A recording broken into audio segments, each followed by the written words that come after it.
evening, police have made 36 arrests, in fact, throughout the whole of the West Midlands area, a total of 36 arrests tonight as rescue services saw looting vehicles, satellite, Birmingham, West Bromwich and Wolverhampton.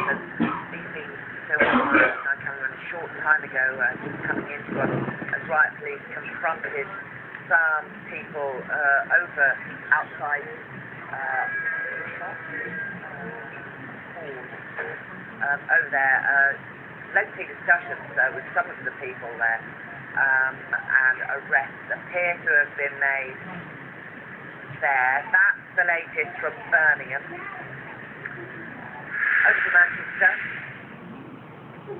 Again, these pictures just coming into us showing riot police walking through the streets. People have been advised to stay away from the centre of Manchester this evening after rioters looted shops in the city centre. This Selfridge shop on Market Street in the city was set on fire, and earlier on hundreds of youths running down the street, smashing windows of several stores, as you can see. As darkness fell, the groups of rioters dispersed in different directions. Police have been playing a cat and mouse game really with them, finding where they are, where the next streak of violence will come.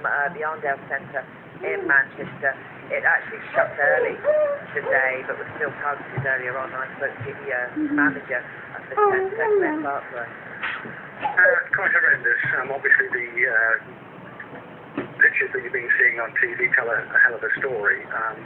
On the ground, excuse me, from about 5 o'clock, or just prior to that, all communication has been through Greater Manchester Police, have been, I could say, brilliant in terms of their communication with us.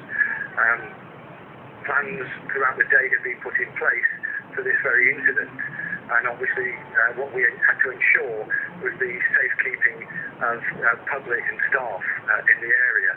This was achieved by early closure. And certainly the major units that were under threat, such as the sports shops, the electrical goods shops, the jewellers, etc., we managed to close them and get the staff out by 5 o'clock. The main centre was due to close at 8 o'clock, but we brought that forward to 6 o'clock, and at 5:05 the rioters commenced. Certainly the first one to be hit was Albion New Cathedral Street, where they left the doors in a million fragments of glass. As they entered, they saw that the actions that were taken in terms of removing the stock and putting it into the rear storage area, so there was no stock to be taken at all. So in that frustration, they then moved on to other targets. JD was their next target and came into the centre.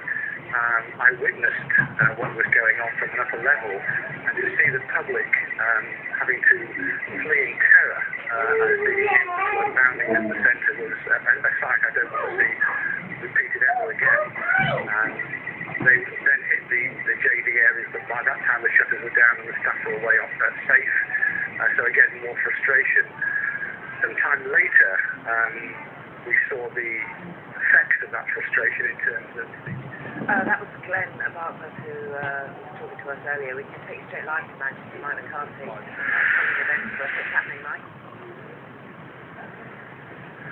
Yes, well, just as you join us, we've seen people trying to break in once again to the shop that we mentioned earlier, Jetta. So you can probably see now they've picked up a metal barrier and they're trying to smash their way through the door.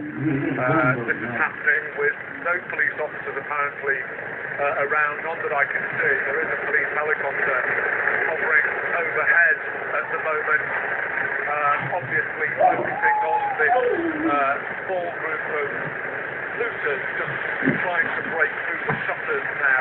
They smashed the front window earlier, now they're trying to break through the shutters of the photography shop there. And as we were saying earlier, this is a shop that is right next to the city hall, the town hall I should say, is in Manchester. It's the heart of Manchester city centre. Around us, groups are gathering. I think we're going to have to go now because groups are gathering with masks, so we'll have to leave it there.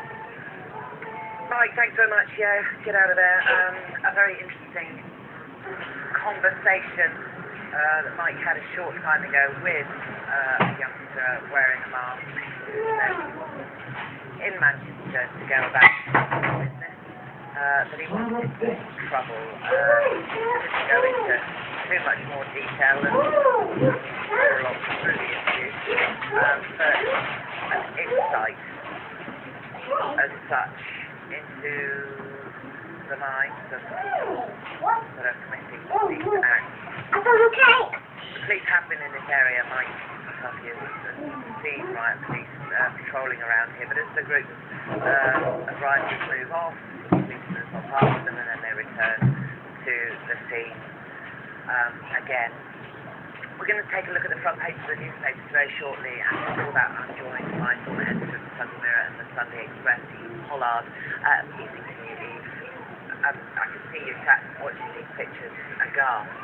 Aghast. I mean, Carol, there is that shop. They've got a great big thing which they're trying to push through the door, and there is not a policeman anywhere around. And that's, I think, what we've seen the last 3 or 4 nights, that there are people visiting. Because they outrun the police to get to a different area. Sure, and the police can't cope. And of course, we have a lot of police in London. It's the nicest scene so far. London is safe, and so the rest of the country is now suffering. And there's just a mixture of horror, and you must imagine how terrifying would it be to be living above that shop. How scary. You heard stories yesterday of people fleeing with young babies and places set ablaze. And if the economy wasn't bad enough to take, and of course you and I will pay for it because our insurance will go up.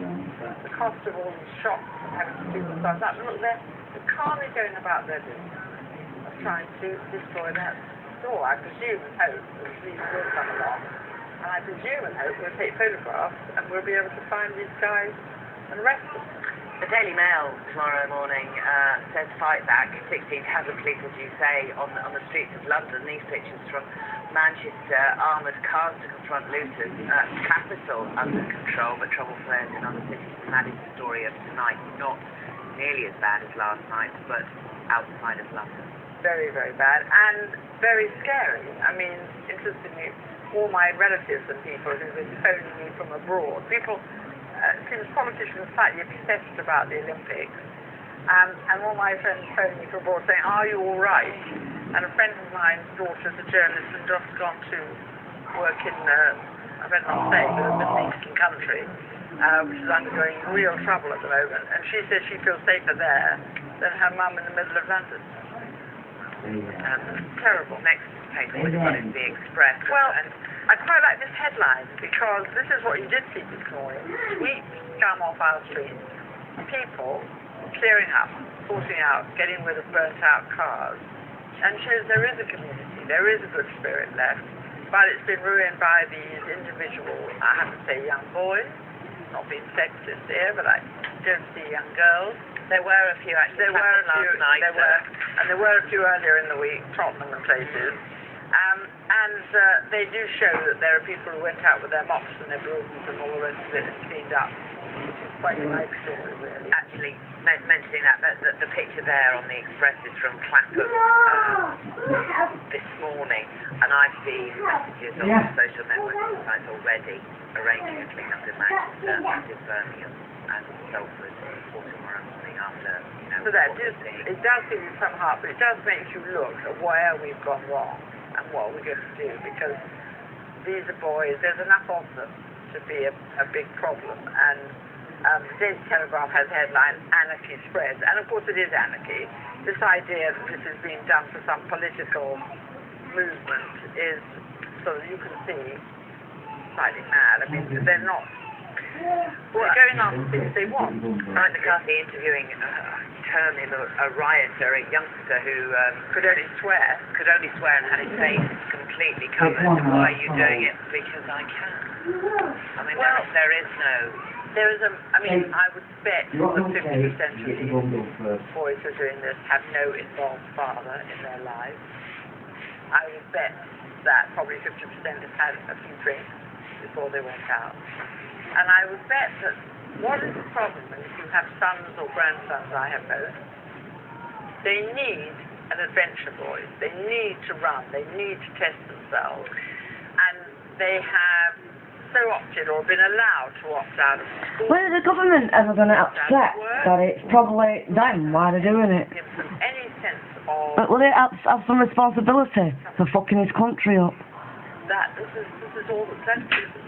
It's a mixture of school and terrorism and perhaps the way we actually handled our police force, because get the police force to and to be sympathetic to the police. I think they've been very, very gently for the last few years. So bashed in the past. No, I am. As the Independent said, it You are. isn't like that anymore. We will fight fire with fire. Well, they're right. Don't do you have to The say. irritating thing about the Independent says if any good thing about the horrors of these days, it will be that we finally face up to the shame of our excluded underclass. Just leave it now. Leave Yes, it. we've got to face up to the shame, but who excluded them? They excluded No, you've got the themselves. right. Ready, Do yeah. you think, I mean, when there's such a sense of hopelessness, particularly when, you know, I know those youth budget cuts, youth centres are being shut, the community work isn't getting the support that it used to. Well, number one, Exactly, now, then, centres being absolutely. shut Ding. very recently. Centres, and I'd love to think that those boys and buddies are going to play a pool game at youth centres. I don't think they do. And number two, it is outrageous that these youth centres are being shut when you've still got the head of the council earning more than the Prime Minister in many cases. There are many more things they could close and limit before they shut youth centres. If we go from one extreme to the other, because, you know, there was a time I remember where we hugged empathy and the middle class bent over backwards to integrate, to make life better, and certainly the government state did as well, and then it seems to have flip-flopped. So Well, we talked all about their rights, and we didn't talk about the responsibilities. And actually, when you say the middle class, yes, we all did and talked about it. But perhaps we should all go and work with it. Perhaps we should go. And perhaps the sort of dads that we have, the sort of dads that a middle class boy has, should actually say, I will go through these centres, even if it's once a month. And I will talk, or maybe we need to give them something like the VSO, so they feel they have an adventure in their life, and they get away from homes often run by single mums. And I'm very sympathetic with single mums. But it becomes an alternative lifestyle. So you have these boys, and it's very tough when you're on your own. Indeed it is. We'll leave it there for just a second, and then you're going to join us for a full press preview at 11:30. Owen Joe. But we're getting back through from Greater Manchester Police a statement from their Assistant Chief Constable, I believe, Gary Stewart, who described violence in Greater Manchester as unprecedented this evening. Many shops looted, windows destroyed, shops set on fire as well, but strong words from the Assistant Chief Constable there in Greater Manchester. The news agency also reporting that Ian Gallagher, former Front Committee of the fashion industry in Manchester, had fallen victim to the looters. The car apparently containing 4 men pulled up. They entered the street further down from Bang and Olafson, where the store there virtually empty after the looters took virtually everything inside. The PA News Agency reporting that 2 youths appeared on the scene. One took a picture of the other wearing a ballot. Greater Manchester Police dealing with what they term an unprecedented amount of violence.